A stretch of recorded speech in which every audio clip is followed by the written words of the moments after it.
Hello, this is Thanasi Kambanis, and welcome to episode 22 of the TCF World Podcast.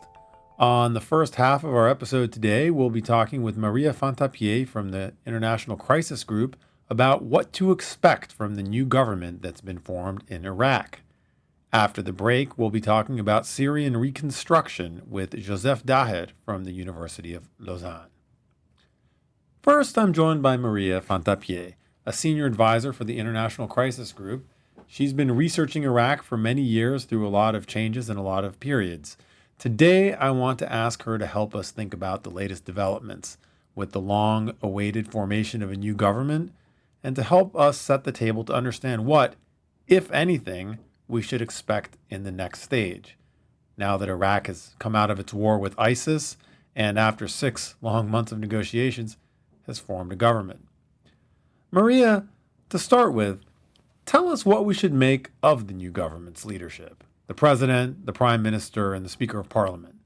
What's the significance of this new formation? Well, first of all, thank you for having me. And, I think it's significant that the government, the impasse over the stalemate over the government formation is sort of in a way to be resolved. This is already a good start because, just to remind our audience that in the last months since the May 2018 parliamentary election, we were in a situation of stalemate where different political factions, they tried actually to form the largest bloc, which will lead to the government to the government formation, but this didn't actually happen. And one of the main obstacles that actually prevented the government formation, or at least the appointment of the prime minister and the president, was also this competition between the United States and the Iranians, which played out very much within Iraq and which polarized parts of the political leadership in Iraq in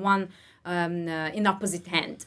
In the end, was the resolution another form of stalemate and tie that as usual, neither Iran nor the United States gets its first choice. Both of them are more or less satisfied with the result, and the overall amount of influence that both countries have remains the same? Look, it was what you described. It was more a May 2011 situation. I think that during the course of the fight against ISIS and when the U.S. re-engaged in Iraq because of the terrorist threat that was posed to the country and globally, definitely there was a sort of balance between the two main powers. But also it was a different time when the Obama administration really tried to at least find a sort of workable relation with the Iranians, so at least a coexistence, what we call a coexistence within Iraq. So the Iranians, both the Iranians and the US, supported the fight against ISIS, and the government that was in place in Iraq, led by Haider al-Abadi, it was a government, as you stated, of where that balance, difficult balance, was at least was in place. Now, I think we have a different situation where actually, after the election, we have a situation where definitely the president and the prime minister are very presentable figures to the Western audience. However, we have to see who will be appointed to the main and most sensitive portfolio, especially in the security sector. And I suppose that this will actually go to very much pro-Iranian figures, or at least that these security ministries will be very much dominated by pro-Iranian political forces in Iraq. So I think, in a nutshell, the U.S. for the time being, let's say that the competition is not, the U.S. wins the front office and Iran wins the back end. The back end. Although, this is not yet ended. We have to see how the government formation will play out. Should we also be expecting in the coming phase more confrontation? We've heard for years now the suggestion from Washington that that the United States will start trying to more actively foil Iranian interests in Iraq use Iraq as a battleground on which to roll back or provoke or challenge Iran. And this is the kind of talk that I think alarms people who are interested in Iraq's stability, right? The sort of nightmare scenario. There is another type of people who say that the Iranians will use Iraq in order to put pressure on the U.S. So, and I think that these two versions, which are very specular to some extent, they are meaningful because it means that each side thinks that it has probably an upper hand. I think that this administration, it really wants to show that it has a strong influence within the Iraqi political scene, and that it is able to use that influence in an anti-Iranian fashion. However, I think that their escalatory tone against the Iranians, it's more of a tone, but rather their influence within the government is still to be built in. I mean, we have seen, to give you an example, that once the US, during the last months, they were trying to put pressure on Sunni factions and on Kurdish faction in order to support another government led by Haider al-Abadi, this didn't succeed. This is, to me, it was a counterproof that there is a big gap between the tone of that this administration used and the sort of image that they want to actually project to the outside world on how much they can use Iraq as a platform to counter Iran, and the actual political leverage that they have inside the country. Right. And turning more towards Iraq as subject rather than Iraq as object, for me, one of the disappointments, although expected, of this process is that in the end, we get another unity government where every single party has a slice, and there's no actual opposition, and there's no political difference. The factions are all just about dividing up the pie and not about articulating some approach to solving the cataclysmic governance challenges that Iraq faces. Is that the right way to understand this government, and how should we expect it to govern on the key issues of security and just running the country? Right. I think that we are at the point in Iraqi history where we felt that after Abadi term, we needed to have a transition from that system of muhassasa, that is the redistribution of position according to sect and ethnic belonging.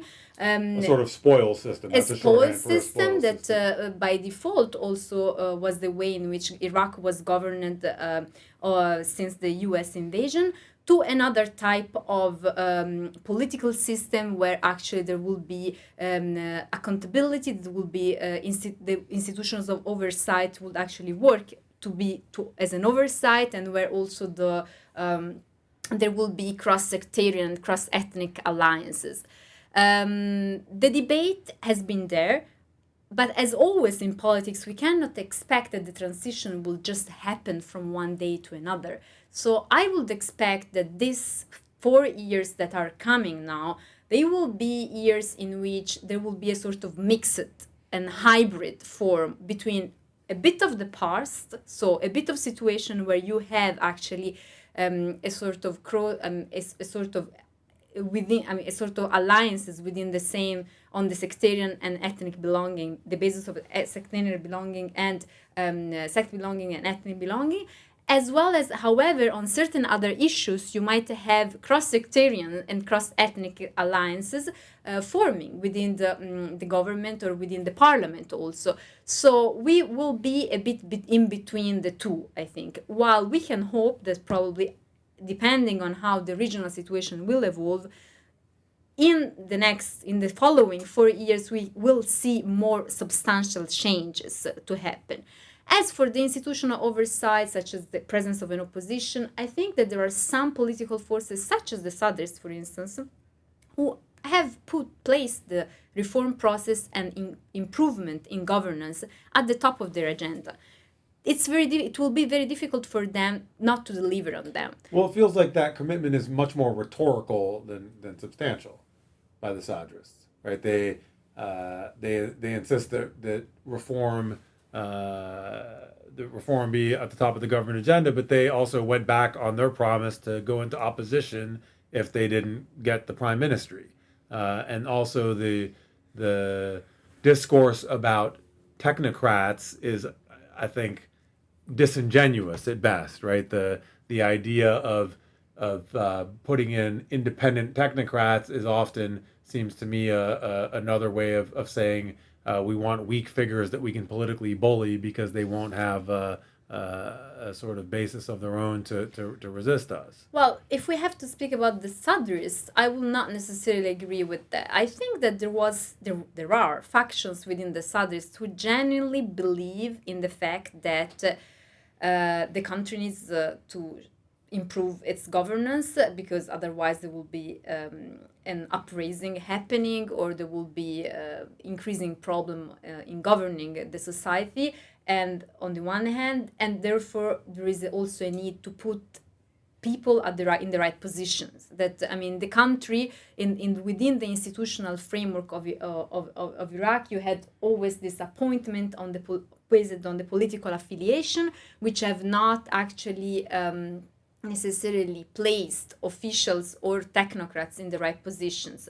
And this has led to a dysfunctional governance and to a lot of corruption, so on and so forth. So I think that there is a part of the Sadrist movements, especially those ones who are generally actually connecting to the civil society secular components, who saw, once they got so much success with this last election, the possibility of really making strides and improvements and depoliticizing the bureaucracy of Iraq by placing technocrats in this position. So you think that's feasibly on the table? I mean, no.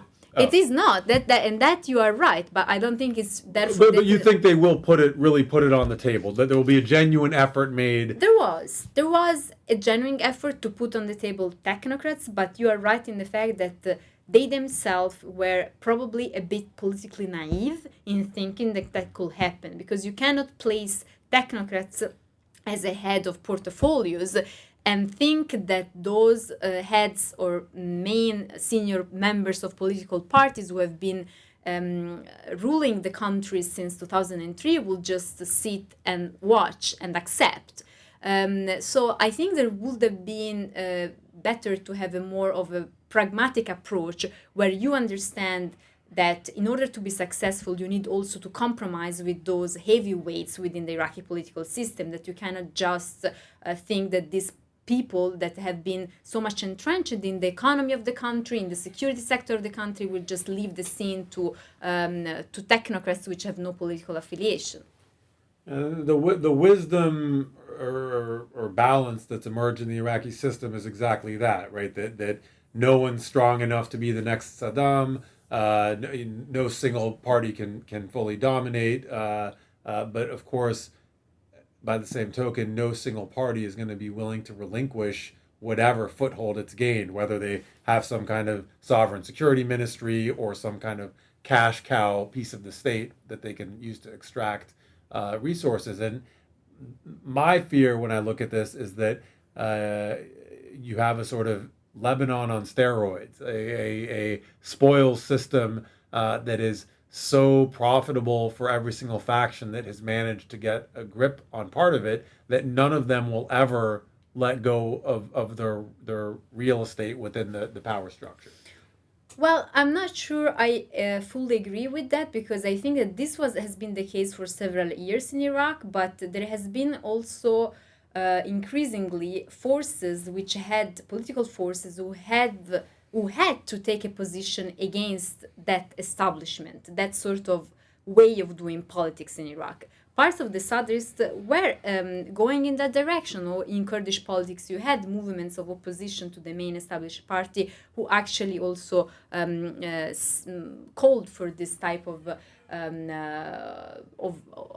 new way of doing politics in Iraq. And this, I think it's happening also because there is a push bottom up from the street. I mean, the fact that you have had a very strong mobilization, a movement, a protest movements, which have also started, which already had started back in the days of the general Arab Spring, but also it sort of reinvigorated also during the fight against ISIS. And the fact that you had the chance to have a figure such as Muqtada Sadr, who was this sort of unique leader that could merge the figure of a charismatic cleric plus also a politician at the same time, but also a leader for the street. I mean, it has been able this to channel that call, from and to bridge that link between the street and the political leadership. And I think that now that type of politics that just remain within the closed door of the palace of the green zone, it can survive, it will survive, but also it needs to compromise with those street movements represented by this other party. It cannot just afford to continue to carry on. Well, thank you very much for sharing your thoughts. This is Maria Fantappie from the International Crisis Group. I'm Fantappie Cambanis. Thank you so much for joining us Thank today. you for having me, Tanasi. Iran, Russia, and China are taking advantage of the American withdrawal from the world stage. These three nations are building alternatives to the Cold War consensus and are working together to resist Western efforts to isolate Iran.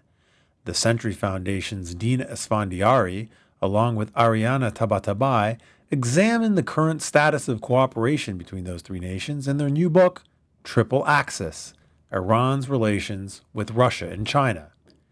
The Century Foundation will be hosting a book launch in New York on Wednesday, November 14th at 8 a.m. Our offices are located at 1 Whitehall Street in Lower Manhattan. Please visit our website at www.tcf.org for more information about the launch event, about Dina Esfandiari's research, and about the Century Foundation's work on peace and security. Welcome back to the TCF World Podcast. This is Fantappie Cambanis, and I'm talking with Joseph Daher from the University of Lausanne in Switzerland. Thanks for joining us on the podcast, Joseph. You've been working on some interesting research looking at reconstruction, post-war reconstruction in Syria, and I think what we can learn from some other cases. So tell us what it is you've been trying to figure out. Well, first of all, I think we should be clear that we're not yet in a post-war situation in Syria, and even though reconstruction plans have been put on the table in Syria by the government, only one case of reconstruction is occurring today in the country. It's in the banlieue of Damascus. Not in Homs, for example. There have been, for example, plans in Homs to the municipality just announced the rebuilding of some areas, three particular zones that suffered massively from destructions.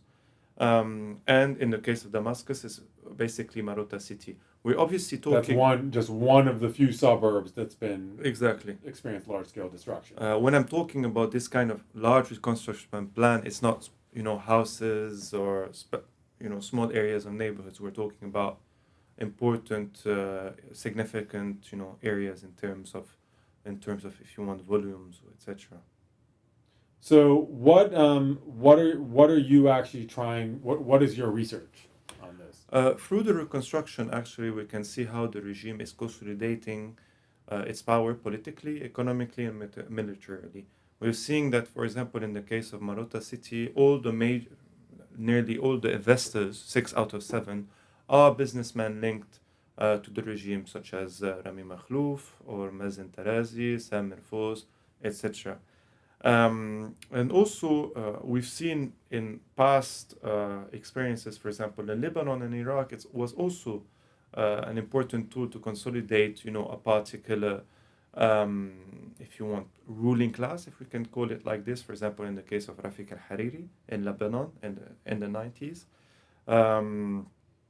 And also, it's also a process where you have a deepening, if you want, on neoliberal policies of privatization of the economy. For example, in 2015, the Syrian government announced the third generation of its economic policy after the 70s and 80s, which were, and the 90s, the so-called, public sector economy. And to 2000, it was the social economic market. And today now it's the Tasharuki Wataniye, which is basically the national participation. And it's opening all sectors of the society except the oil sector to the private sector, basically being investments, ownership to the private sector. So this is the kind of change I'm interested in what you can tell us about, because okay, it's no surprise that in Syria, as anywhere, a regime is going to use any new major economic opportunity to strengthen its allies and disenfranchise its enemies. That's to be expected. But it seems like we're witnessing significant policy changes with long range implications for how power will be arranged in Syria and how life will be for Syrians, that are coming under the guise of reconstruction. One that I think has made it into public view is these laws about property, which seem to suggest there'll be large scale confiscation of property from private citizens, including those who might have been more likely to oppose the government, and that property will be redistributed to presumably companies controlled by loyalists. What kinds of mechanisms are becoming visible, and what do they tell us about changing natures of regime power, changing relationships to communities, who's going to be allowed to live where? What are we starting to be able to see? So if we take the case of Maruta city, which is basically Tell us happening, where is Maruta City and what's happening there, and it's in it's basically you have two main areas in the banlieue of Damascus, as we call it, the suburbs of Damascus. Suburbs of Damascus, sorry, which is the first plan is Maruta city, Basatin Razi, this kind of areas, and after you have the second reconstruction plan, which is called Basilia city. And Maruta city started beginning of 2017 in these areas. And what we're witnessing is basically a change in the socio-economic engineering.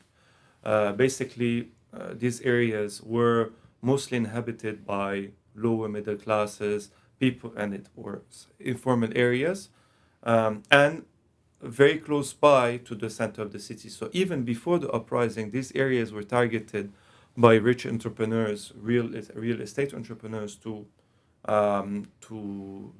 build, if you want, new real estate constructions. Who was living there before?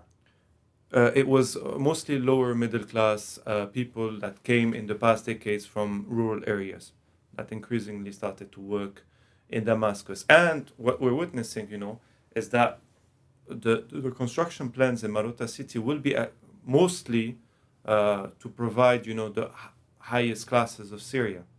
So this is a displacement of politically weak new arrivals to the capital, and they're going to be displaced, and who will come in will be wealthy regime loyalists? Mostly not necessarily. The main issue is socioeconomic engineering. So just pushing out the poor and bringing exactly in money, which has obviously, these areas were hotbeds of the uprisings, and it's a way to and the people that were living in these areas were not given any kind of alternative in terms of housing, and this came out even on national television, of the Assad regime, people complaining about the lack of any kind of compensations, alternative housing, etc. So what we're witnessing is to have particular areas. This is particularly, it's an area you can reach quite easily, the center of Damascus, being inhabited by socioeconomic classes that will not challenge the regime, which most probably, the highest sectors of the society, and then also to push, to promote also investment from outside. But until today, most of the investment have been made by local Syrian business actors. I had assumed that the large-scale reconstruction will mostly be impossible for lack of financing. if this is underway, where's the money coming from? No, definitely, you're totally right. There's a lack of money, in generally speaking. The cost of reconstruction is estimated to nearly today $400 billion. When you see the national budget is 5 billion in Syria today, the GDP was a bit more than 60 billion before the uprising. It's now around 12 to 15 billion dollars. So there's a lack of money also in the private and the national banks, around a couple of billions dollars. So you have a lack of money within Syria, and the private investors don't have enough money to rebuild these whole areas. And when we see the allies of the regime, Russia and Iran, are ready to invest, in particular sectors of the society, or especially benefit from the natural resources of the regime, such as oil, phosphate, etc. But their economy is not enough at all to rebuild Syria. With all the respect of Spain, but Russia has the economy of Spain, and Iran has huge socioeconomic problems. I imagine those states will be able and willing to do small scale things, and perhaps they'll rebuild housing in parts of Damascus that are going to be profitable, right? But these will not be tens of thousands of dwellings for displaced people. We're talking about small development in the old city, or maybe in some of these suburbs. But we have 10 million displaced people in the country. So the scale of the problem is mind-boggling. As you were saying, half of the population in Syria is displaced internally or outside of the country. And Iran is mostly investing, in kind of today electricity companies, rebuilding certain areas, some schools, hospitals.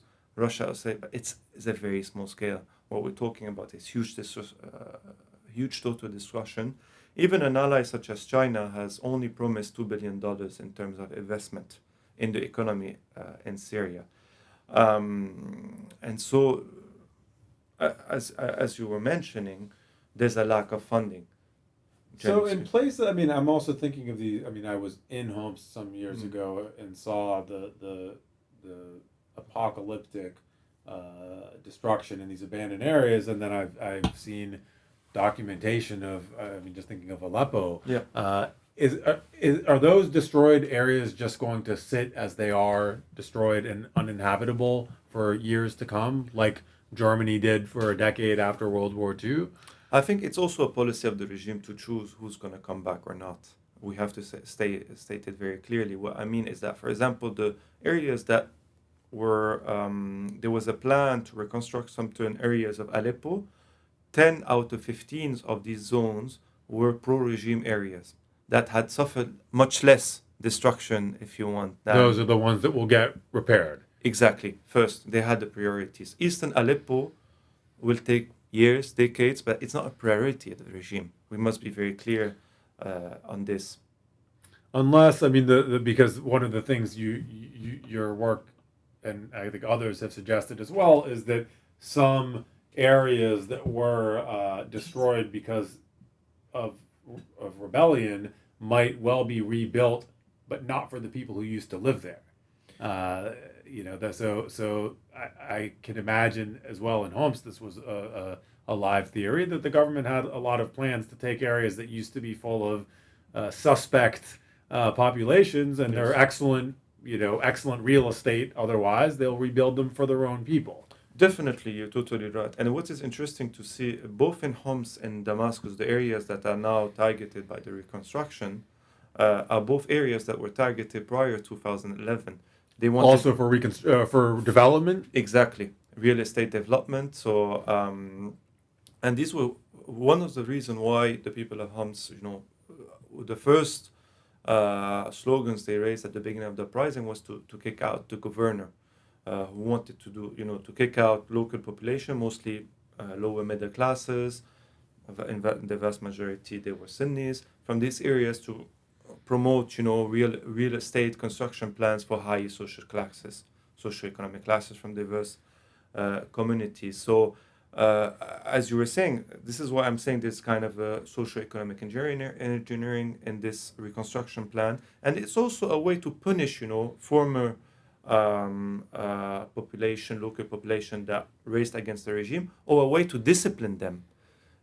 Saying, you mentioned law number 10 regarding That's the property law. Indeed, and decree 66 that were based in Damascus. These are laws to discipline these population in saying, if there's any form of dissent, we are able to confiscate your properties through legal means. And so it's a mean of pressure as well. We have to understand it like this. This is why I was saying in the beginning, reconstruction is not only about rebuilding some building. It's about a control that is political, economic, and military. It's very interesting, and I think the Assad regime has been very strategic throughout this war, and by that I mean they bet more than other actors in the conflict have come up with a long-term vision of what they want to keep from the way Syria was before, and what they want to change. And it's a very, I think, dark vision where, from political decisions like refugees that they hope won't return and that they work carefully to discourage from returning, to things like you're describing, where they hope to refashion the geography and economy of the country in a way that consolidates regime survival. Indeed, and in addition to this, you can see as well with the policy of preventing some groups of returning from the threat of being sent to the military, while reconciliation agreements, you're seeing people being arrested, former FSA forces, militants that used to so they were seeking a form of understanding with the regime through this so-called reconciliation agreement, have been arrested. After this, we've seen cases like this in Ghouta and Dar'a. So as Bashar al-Assad last year said, as Syria has become, he was willing to say that Syria has become more homogeneous. What he means is that the principle of loyalty is the key issue for the Assad regime. It's about loyalty, only wanting to have kind of servile people, while no dissent is accepted. And I think it's going to get worse. There's probably a better term than reconstruction to use, because reconstruction suggests a rebuilding of what used to be there and a return. And in fact, what you describe, and what I think is pretty clear, is quite a different new reality. Joseph Dahed, thank you so much for coming on the podcast. Thank you.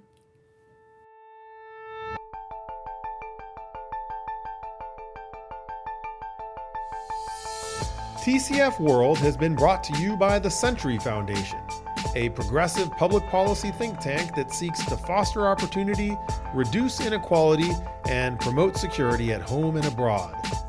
For more information about the work that TCF does, please visit tcf.org or follow us on Twitter and Facebook.